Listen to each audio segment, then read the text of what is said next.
So fare increases over the last 5, 6, 7 years have meant that a lot of people are not able to ride the T. Right? It means that it's gotten too expensive, prohibitively expensive. That means more people are riding bikes, more people are walking, more people are figuring out other ways to get around. So we need a transportation system that's going to function for everybody and really is going to give us all dignity in how we get around.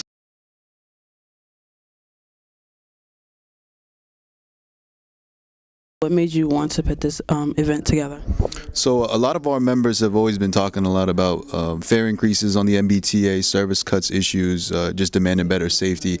And over the summer, at the end of the summer, the governor actually had an opportunity, or the MBTA had an opportunity of workshops and public hearings to talk about potential for fare increases and service cuts. He cut off that process. He shut it down, and he said, what we're going to do is an MBTA review. And what I heard back from the members we work with is we still have a lot to talk about.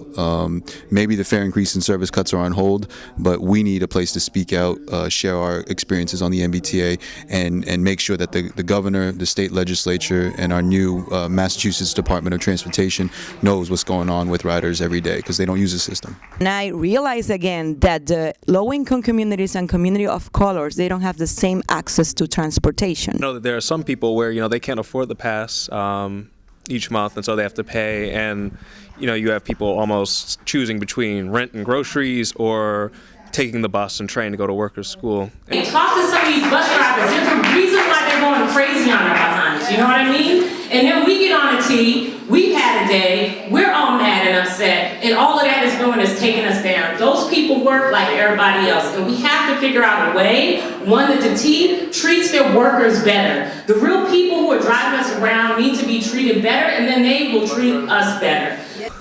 The big ones are finances at the T, because right now they have $8.1 billion worth of debt, and a lot of that was put unfairly on them by the state, which means that if they do want to actually invest in the system, they can't, because they have to put such a large chunk of their budget towards debt payment.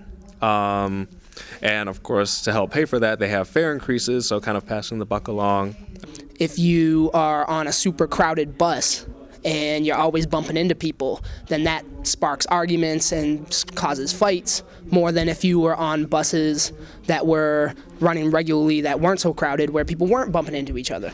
Or, for example, if you get consistently profiled by the MBTA police because you're a young person and get harassed and get your constitutional rights violated on a regular basis, that impacts your safety. Also, the handicap accessible doors or turnstiles in the stations need to always be working, because I've been on the train where they malfunction that day and somebody who's in a wheelchair or some other device can't actually enter and exit the station easily, and that's unacceptable. We talk a lot about who's making decisions here with the MBTA and with our transportation system, and those people are not everyday T riders. They don't even use the T very often. So our concern is that we're being represented by people who don't have our interests in mind. They don't know what our experience is like, and that ultimately transportation isn't just about the service we get, it's about the leadership and the decisions that are made, and that really T riders should be represented.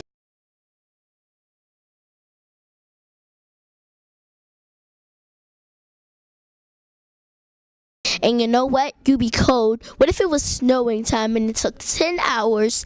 And that's not right. You're supposed to come every single day. You don't come just late. Like, no. Buses should be not like that. They should be polite. They should be nice to the people when they come on the bus. And they should clean the bus. Sweep, mop, all that stuff. Don't keep it dirty. And the seats are dirty too. Anyway, that's not right.